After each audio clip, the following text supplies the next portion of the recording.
सर्वप्रथम माझे आराध्य, माझं दैवत, ज्यांच्यामुळे मी इथं आहे, भक्ती मार्गातले गुरुवर्य, ज्याने सर्वप्रथम या हलमत संप्रदायाची स्थापना केली.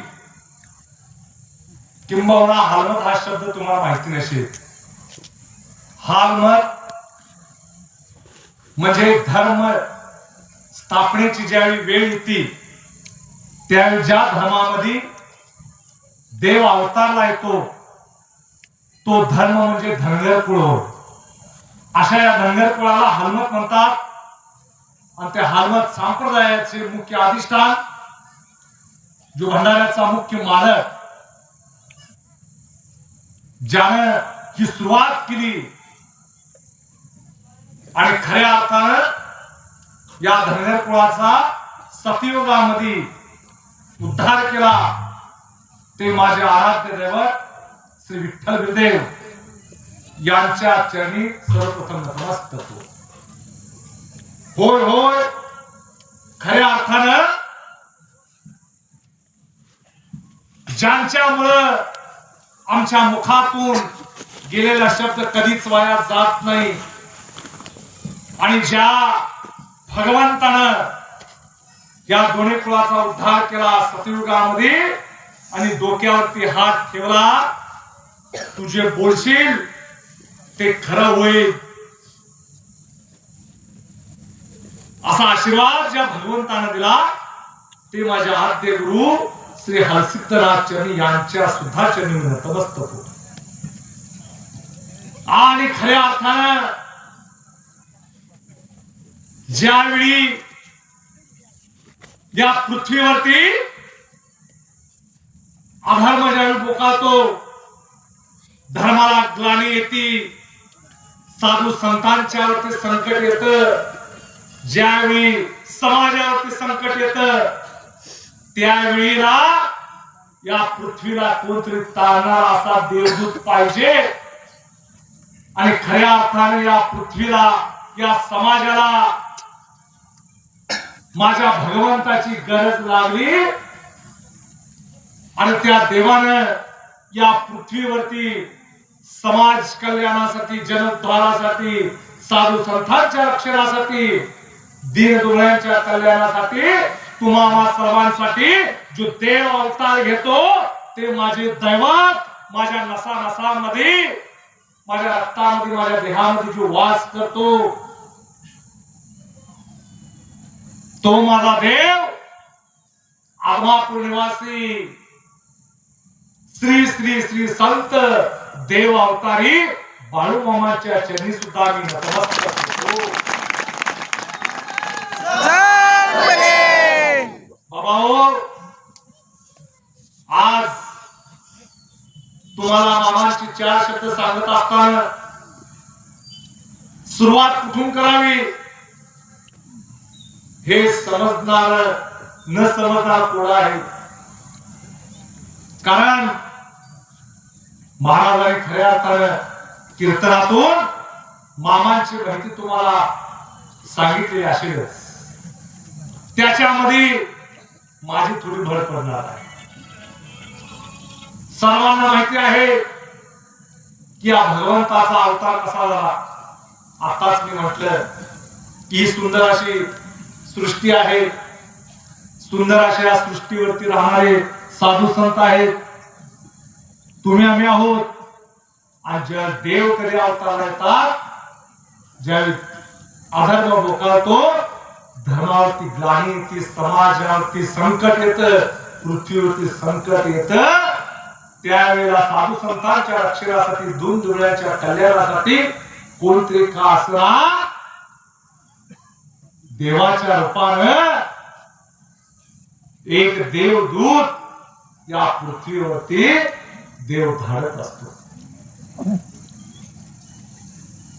आणि याच समाज कल्याणासाठी धनगर कुळामध्ये देवाना अवतार धारण केला. बाळूमामा हे नाव त्या देवाचं आहे. देवानं जन्म घेत असताना, अवतार घेत असताना महाराज कुठल्या आयऱ्याच्या घरामध्ये देव गेला नाही, अवतार घेतला नाही. त्या कुटुंबाचा कशा पद्धतीनं त्याग असावा लागतो, भक्ती असावी लागती. पंढरपूरच्या पांडुरंगाची भक्ती आणि हरसिद्धनाथांची भक्ती त्यांच्या घरामध्ये ओसंडून वाहत होती. त्याचमुळे येतात साधू संत आणि देव. पुण्य लागतं, कर्म चांगले लागतात. ज्यावेळी पुण्य आपल्या पाठीशी असतं आणि कर्म ज्यावेळी चांगलं असतं त्यावेळेला देवासारखे देवदूत, देवासारखी देव माणसं सुद्धा अवतार येतात. म्हणूनच तुम्हा माणसासाठी, या सृष्टीच्या जनकल्याणासाठी भगवंतानं अकोला गावी जन्म घेतला, अवतार घेतला आणि या कलियुगामध्ये संचार करू लागला देव. सर्वांना माहिती आहे.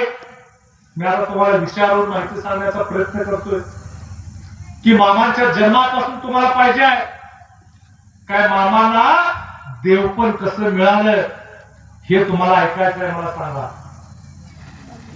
सर्वांना जन्म कसा झाला माहिती आहे. मागच्या वेळी सुद्धा महाराज आपण कुठले जाते खरं माळेगावला सुद्धा मी जन्मापासून सुरुवात केली. महाराज म्हणणार, दोन्ही महाराज उठतात ते सुटतात, जन्म कसा झाला, जन्म कसा. अरे आम्हाला बाबा त्या ओळींच्या माध्यमातून, त्या गाण्यांच्या माध्यमातून, कीर्तनातून, प्रवचनातून मामा जन्माला कशी माहिती आहे. पण मामांना देवपण कसं मिळालं हे खऱ्या अर्थाने आपण सुरुवात करूया. जन्म ऐकलेला आहे. तुम्हाला माहिती आहे की या भगवंतानं ज्यावेळी मामांचं लग्न लावण्याचा प्रयत्न करण्यात आला त्यावेळी मामा बोलत होते, हा देव मला सांगत होता की माझ्यासारख्यांची लग्न होत नसतात. मामांना प्रापंचिकाच्या मोहामध्ये बाबा माय बापू पडायचं नव्हतं. मामांना माहिती होतं की भगवंताने आपल्याला या पृथ्वीवरती कशासाठी धाडलेला आहे, जनकल्याणासाठी धाडलेला आहे. स्वतःच्या प्रपंचामध्ये अडकायचं नाही म्हणून मामा सतत आपल्या घरच्यांना सांगत होते, बाबा आई माझ्यासारख्यांचे लग्न होत नसतात. इथून सांगणं का भाग आहे, त्याचा मतीचा अर्थ पुढे ऐकल्याशिवाय तुम्हाला कळणार. कुठल्याही कुटुंबामध्ये म्हणजे मामाचं जाऊ द्या, आपल्याला धरूया, स्वतःच्या कुटुंबामध्ये आपलं व्हॅल्युएशन थोडस कमीच असतं, प्रत्येकाचं आहे. तसं मामाचं सुद्धा व्हॅल्युएशन थोडक्यात भावार्थ मामाला समजून घेण्याचा भावार्थ जो होता तो त्यांच्या कुटुंबाचा कमी होता. हे खुळा बाळू ह्याच काय ऐकायचं. असा हा रोज बनवतो, याच्या गळ्यामध्ये प्रपंचाचा लोढणा बांधल्याशिवाय हा शुद्धीवरती येणार नाही, व्यवहार ज्ञान याला कळणार नाही.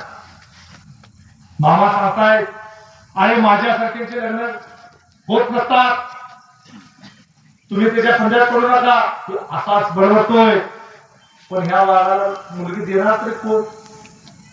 अख्ख्या पंचकृषीत प्रसिद्ध होते महादेव. खुळा बाळू, कसला बाळू, जगाला ज्ञान द्यायला. माझा भगवान जगाला ज्ञान द्यायला लागला. पण त्याच देवाला स्वतःच्या घरातली असोत, समाजातली असोत, गावातली लोक असोत, त्या माझ्या भगवंताला म्हणत होते खुळा बाळू. त्या खुळा बाळूला मुलगी देणार तरी कोण. पण मामांची बहीण या खिलारी कुटुंबामध्ये दिलेली होती. गंगूबाई नामक मामांची बहीण या खिलारी कुटुंबामध्ये दिलेली होती.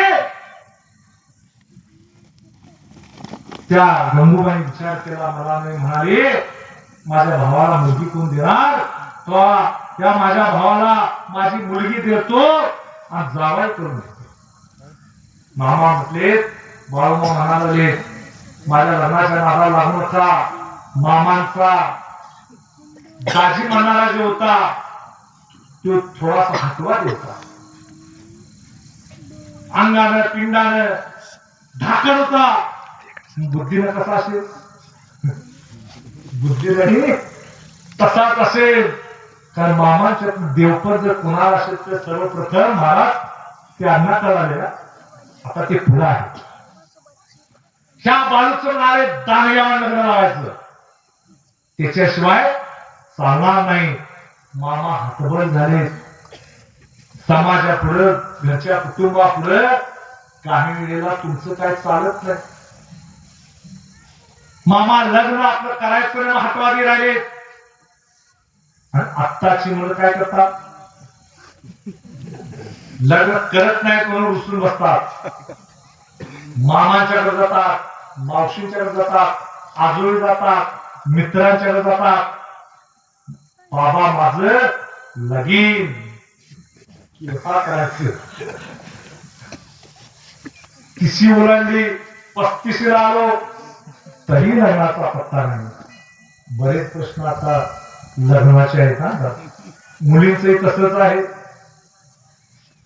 किंबहुना अपेक्षा वाढलेल्या आहेत, भरपूर अपेक्षा वाढलेल्या आहेत. प्रत्येकाला काय पाहिजे, नोकरी पाहिजे, शेती पाहिजे, पोटापुरती करायला जायला अजिबात, पण शेती करायची कुणी असं नाही चालणार. हा एक उपदेश असा समजा. माय बापू आपल्या कुटुंबामध्ये जर कोण मुलगा अथवा मुली असेल, या काळामध्ये का असेना त्यांचं योग्य वेळेत योग्य वयामध्ये लग्न झालेली पाहिजे. अपेक्षांचं ओझ, ह्या अपेक्षा कधीच माणसाच्या संपणार नाहीत. मोटारसायकल असली तर म्हणणार चार चाकी गाडी पाहिजे, 4 चाकी असली तर म्हणणार गाडी घोडं बनला पाहिजे. त्या ताईचं होते लग्न व्हायचं वाटतं. होय की नाही. अपेक्षा कितपत पाहिजे याच्यावरती खूप अवलंबून आहे. त्या अपेक्षांच्या नादामध्ये मायबाप किंबहुना त्या मुलांचं आणि मुलींचं वय निघून चाललेले आहे. येणारा भविष्य काळ हा बरोबर नाही. कारण हे सांगणं खूप गरजेचं आहे. मामांच्या भाकणुकीमध्ये एक शब्द येतो, 12 वर्षाचं बालपण, 24 वर्षाचं तरुणपण आणि येणारा जे काळ जो आहे तो 35 वर्षाचं म्हातारपण. म्हणजे इतक्या टप्प्यावरती पुढचं आयुष्य माणसाचं आहे. माणसानं जीवनामध्ये कशा पद्धतीने वागायचं की ज्याचं त्यानं आपलं मर्यादा आखून वागलं पाहिजे. माणसाला आयुष्य मायबाप खऱ्या अर्थानं फार कमी लाभत चाललेला आहे. मामा आपल्या भाकणुकीमध्ये सांगतात, मनुष्याला बुद्धी जास्त, मनुष्याला बुद्धी जास्त आणि आयुष्य कमी झाली. भरपूर बुद्धी आहे. चंद्रावरती माणसाला पाऊल ठेवलेले आहेत. अनेक प्रकारचे विज्ञानाच्या माध्यमातून मनुष्य पुढे चाललेला आहे. पण आयुष्याची मर्यादा मात्र या सर्वांच्या नादात त्याची कमी यायला लागली आहे. म्हणून वस्तुस्थिती अशी आहे, योग्य वेळेत योग्य कर्म करा, योग्य वेळेत भक्ती करा. भक्ती करण्याचं वय जे आहे खऱ्या अर्थानं म्हातारपणी नाही, तरुणपणी आहे. आणि या चिखलाच्या गोळ्याला जर वळण द्यायचं असेल तर तो चिखलाचा गोळा ज्यावेळी मूर्ती बनवण्यासाठी पात्र असतो त्याच वेळेला त्या देहाला आकार दिला पाहिजे, तर तो देह पवित्र होतो, मर्यादा घडून जातात आणि तो देह वाकड्या मार्गाला जात नाही, वाम मार्गाला जात नाही. तो भक्तीच्या रसानं जर व्यापलेला असेल तर आयुष्यामध्ये त्या देहाला, त्या जीवाला कुठल्याही प्रकारची कमतरता भासत नाही. त्या देहाचं तर सोनं करून जात. असो, मामांचं लग्न दांडग्यावर करण्याचा प्रयत्न करायला लागले आणि मामा म्हणाले, तुम्हाला एकच सांगतो, मी अजूनही सांगतोय तुम्हाला, माझ्यासारख्यांचे लग्न होत नसतात आणि जर तुम्ही दांडग्यावर जबरदस्तीनं माझं लग्न करण्याचा प्रयत्न कराल तर या मानवाच्या आतून मानवाची मुहूर्त मेळ उतरायच्या कुणाची तरी प्रेत यात्रा जाईल. मामा काय बोलले? मानवाची मुहूर्त मेळ उतरायच्या अगोदर कुणाची तरी प्रेत यात्रा जाईल. हे कुणाच्या लक्षात यायला तयार नाही, कारण हा खुळा बाळू असाच बडबडतो. याच कोण मनावर घेणार? पण ज्यानं मनावर घेतलं याच त्याच झालं कल्याण. खरंच झालं त्याचं कल्याण. अशीच एक गोष्ट होती, मधीच आली मी सांगतो, ध्यानात आली, तू पुढे आहे पण मधीच आली मी सांगतो. मामाने कधीही शाळेची पायरी चढली नाही, मग सुद्धा पाठीवरती स्त्री सुद्धा काढलं नाही. मामांची बकरी सुरुपी नामक गाव आहे महाराज, तिथं छोटासा डोंगर आहे आणि त्या डोंगरामध्ये मामांची मेंढर चरत होती, माय बापो. आणि या मुलग्याच्या वयाचा एक मुलगा होता, त्याचा वडील त्याच्या सोबत होता. ते पोरग काही केल्या शाळेला जात नव्हतं. मामांची माहिती ऐकून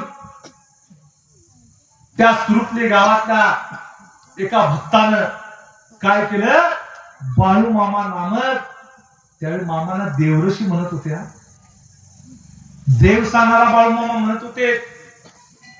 काय म्हणत होते ऐकला ना आता? मग काय म्हणत होते? देव सांगणारा माणूस, देव सांगणारा माणूस, देव सांगणारा बाळू धनगर देवऋषी म्हणत होते. आणि त्यांच्याकडे गेलं तर आपलं काहीतरी सांगतात असं म्हणून या मुलग्याला तिथल्या त्या सुरुपी नावाच्या पाटलाच्या भक्तानं काय केलं, हा शाळा शिकेल, याचं पुढं काय होईल म्हणून विचारण्यासाठी त्या मुलग्याला घेतलं आणि बाळू मामांची बकरी ज्या डोंगरामध्ये होती त्या डोंगरामध्ये हे बापल्या गेले. मामाने लांबूनच हे बापल्या का यायला लागले ते अंतर्मनानं ओळखलं. बाळू मामा एका, जसा गुलधन महाराज जसे आता बसलेत ना तसे मामा बसले होते. ते बापल्या समोर आहेत, ते विचारणार. एवढ्यात मामानं आता देव कसला, जर समोरच्याच्या मनातलं ओळखत नसेल तर तू देव कसला. मामाने पटकन हे का आले हे ओळखलं आणि सांगितलं. मामाने तात्काळ तोंडातून शब्द काढला, अरे हे पोरग तुझं रिबुट्या मारत. रिबुट्या मारत म्हणजे काळ्या दगडावरती रिबुट्या मारत, म्हणजे काळा फळा असतो बघा, त्याच्यावरती लिहिल तो आज तो मुलगा जिवंत आहे, तो प्राध्यापक झाला, तो प्राध्यापक झाला. शाळेत असणारा ढ असणारा तो मुलगा फक्त मामांच्या कृपाशीर्वादानं, मामाने त्याचा भविष्याचा वेध घेतला आणि सांगितलं की ह्यो काळ्या दगडावरती रेगुट्या मारेल. म्हणजे मला सांगण्याचं तात्पर्य असं आहे, मामांच्या देहामध्ये ती ताकद होती. समोरच्याच्या मनामध्ये काय चाललंय ही ओळखण्याची परिभाषा माझ्या भगवंताच्या मध्ये होती. म्हणूनच त्याने सांगितलं होतं की कुणाची तरी प्रेत यात्रा या लग्न मंडपातून जाणार. आणि या खुल्या बाळूचं कोण मनावर घेणार? लावा लग्न. माझा देव हिरमुसलेला होता, नाराज मत होता, मनामध्ये होता. समाजापुढे कुटुंबापुढे मामांचं काय चाललं नाही. आणि समाजाच्या साक्षीनं माय बापू भगवंताचा नामघोष घेत बिरोबाच्या नावानं चांग बन, महालिंगरायाच्या नावानं चांग बन असं म्हणत मामांच्या डोक्यावरती अक्षदा एवढ्याशा पडल्या. आपल्या धनगर समाजामध्ये आता सुद्धा 3 दिवसाचे लग्न असतात. 3 दिवस. पहिल्या दिवशी देव आणायचा, दुसऱ्या दिवशी लग्न, भर जेवण आणि तिसऱ्या दिवशी पाठवणं. म्हणजे देवालाही पाठवायचा आणि भरालाही पाठवायचा. लग्न झालं, पाठवणीचा दिवस होता. पंगत पडलेली होती मंडपामध्ये, सगळी जेवायला लागली होती. एका अर्थानं मामांचा दाजी आणि एका अर्थानं सासरे. जेवता जेवता मामांचे दाजी एका अर्थानं सासरे हिराप्पा खिलारे त्यांचं नाव हे महाराज लक्षात असू दे. त्यांना थोडक्यात चक्कर आली, मूर्छा आली आणि त्यांना समोर आपला मृत्यू दिसायला लागला. आपलं जीवन आता संपणार असं वाटायला लागलं. बाळू मामांचे बोल कानात त्यांच्या घुमायला लागले. बाळू हा कोण साधा सुद्धा व्यक्ती नसून देव अवतारिक आहे. हे जर कुणाला जर पहिल्यांदा कळालं असेल तर हिराप्पा खिलाऱ्यांना समजलं बाळू म्हणजे कोण आहे. पुढं मृत्यू दिसायला लागला आणि बाळू मामांना बोलावून घेतलं. बाळूला प्रथम बोलवा, बाळूला प्रथम बोलवा. बाळू मामांचा हातात हात घेतला आणि बाळू माझं चुकलं म्हणायला लागला. तू कोण आहेस हे फक्त मलाच कळालं, पण तुझ्याकडनं बाबा एक मला वचन पाहिजे. माझ्या प्रपंचाचा भार तुन पेला पाहिजे, सांभाळला पाहिजे. माझी जी बकरी आहे तू त्याचा सांभाळ कर, माझ्या कुटुंबाचं रक्षण कर. असं मामांचा हातात हात घेतला, मामांकडनं वचन घेतलं आणि त्या मांडवामध्ये आपला प्राण सोडून दिला. मामांच्या तोंडातून गेलेला पहिला शब्द स्वतःच्या रक्तामध्येच लागू झाला. आनंदाचं वातावरण होतं, दुःखाची परिभाषा निर्माण झाली. पण तरी अजून मामा कोण आहेत हे घरच्यांना कळलं नाही. आता बघा, मामाने वचन घेतलेलं आहे की तुझ्या शेळ्या मेंढ्यांचं रक्षण करीन, पालन पोषण करीन आणि तुझ्या कुटुंबाकडे सुद्धा मी लक्ष देईन. या उक्तीप्रमाणे मामांच्या मुळात मेंढ्या नव्हत्या महाराज. मामांच्याकडे गाई गुरं होती. आपल्या बहिणींच्या शेळ्या मेंढ्या घेऊन पावसाळ्याचे दिवस आले. कसे दिवस आले? पावसाळ्याचे.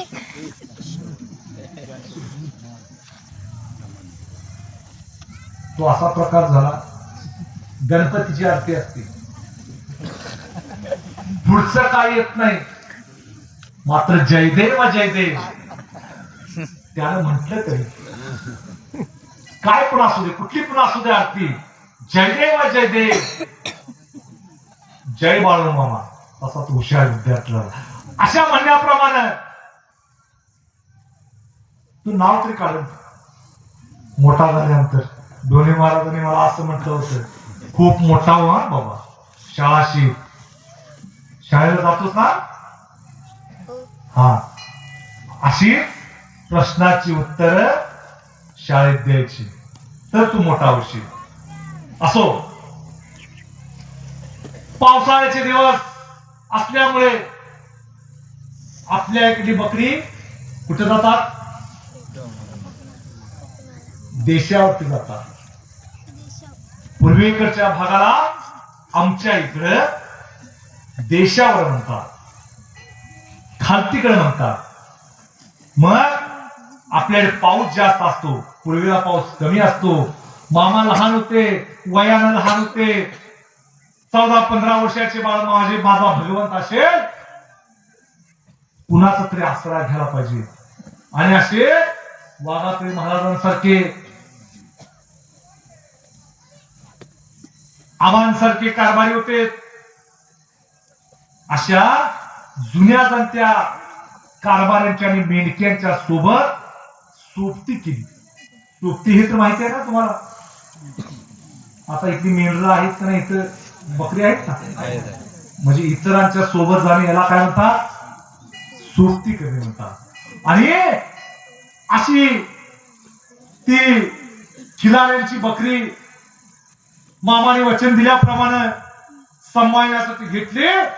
आणि जे जुने जाणते कारभारी लोक होती त्यांच्या सोबत बाळू मामा सर्वप्रथम या मेंढी माऊलीच्या चालणीसाठी माझा भगवंत बाहेर पडलेला आहे. चालणी करण्यासाठी भगवंत बाहेर पडलेला आहे. दिवसादिवस, आज इथं तर उद्या तिथं प्रपंच माझा काय पाठीवरती प्रपंच घेऊन हा धनगर, ते तरी माहिती आहे का नाही? कसले धनगर बा तुम्ही? धनगराचा प्रपंच कशावरती असतो? पाठीवरती विलास मारायचं. आज इथं तर उद्या तिथं प्रपंच असताना पाठीवर ऊन वारा पाऊस झेलत हा धनगर समाज रानोमाळ भटकत असतो, मेंढी माऊली सेवा करत असतो. अशा उक्तीप्रमाणे माझा देव या मेंढी माऊलीच्या सेवार्थ बाहेर पडलेला आहे. जणू असा बाहेर पडलेला आहे, जगाच्या कल्याणासाठी देव कसा बाहेर पडतो तसा या मैदानामध्ये माझा भगवंत उतरलेला आहे. तळाव टाकत वस्त्या वस्त्या करीत, दर मजल करीत ही सगळी मेंढर कुठे निघून गेलेली आहेत? पंढरपूरच्या जवळ निघून गेलेली आहेत. बकरी मे महिना संपतानाच बाहेर पडलेली होती. तिथं जाऊस पर्यंत आषाढ यात्रेचा काळ आलेला होता. आषाढ यात्रेचे ते दिवस होते. साधू संतांचे, सगळ्या संतांच्या दिंड्या पंढरपूरच्या दिशेने रवाना होत होते. आषाढीची वारी असल्या कारणानं चैतन्याचं वातावरण सगळीकडे पसरलेलं होतं.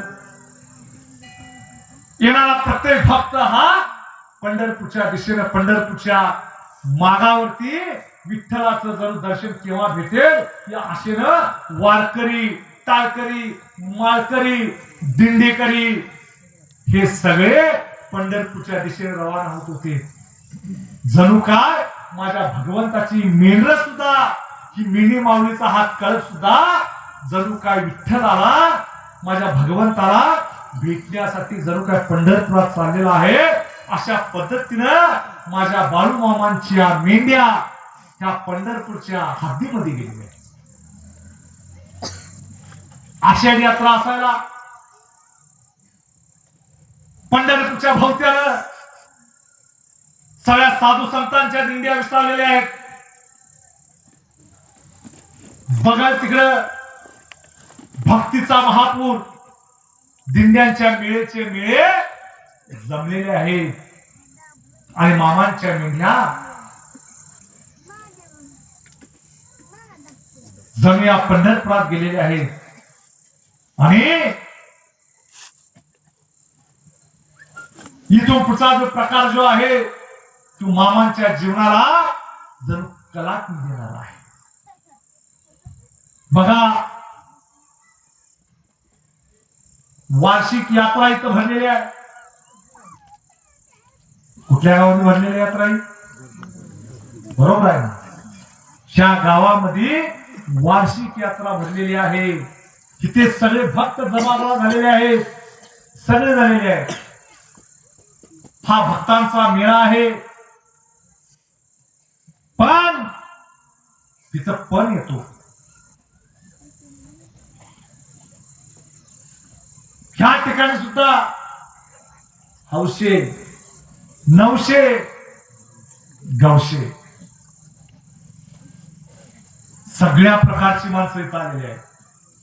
तशा पद्धतीनं या पंढरी नगरीमध्ये सुद्धा सगळ्या प्रकारची लोक आलेली होती. ते आता सांगू नये, मला स्वतः अनुभव आलेला. चंद्रभागेला आंघोळ करायला गेलो, मला काय माहिती, खरंच माझा रुमाल नेला. हो, पांढरा शुभ्र रुमाल होता. आमचा भक्त म्हणते, महाराज तुमचा रुमाल होता इथं. मी म्हटलं ज्याला गरज होती म्हणतात पांडुरंगाने त्याला पाठवून दिला की जा आणि दोन्ही महाराजांचा काय तो रुमाल तात्काळ घेऊन गेला, मग तुझी गरज संपेल. मी अजिबात संकोच केला नाही. जोपर्यंत तो माझा होता, माझ्या जवळ होता, तोपर्यंत तो माझा होता. माझ्यातून तो गेला. आता ते चोरी करणं हे कर्म चुकीचं आहे, ते मलाही माहिती आहे, पण ते मी म्हणणार नाही चुकीचं आहे. त्याला गरज होती म्हणून त्याला नेलं. त्याला अंग पुसायचं होतं, त्याला शिंबूड पुसायचा होता, त्याला धूळ पुसायचं होतं, सगळं काय करायचं होतं. मी तो विषय सोडून दिला. अशाच प्रकारे वाईट वाटून घ्यायचं नाही. हिथं सुद्धा हौशे, नवशे, गवशे जमले. तसे ह्या पंढरपूरच्या आषाढी वारीला सुद्धा सगळ्या प्रकारची लोक आलेली होती. म्हणून कलियुगामध्ये आता सुद्धा देव प्रत्येक वारीला बाहेर पडतो. अरे परीक्षा घ्या नको का तुमच्या? हा दोन्ही महाराज कसा आहे चेक करा नको का? काय उगतच नाव मोठे लक्षण खोट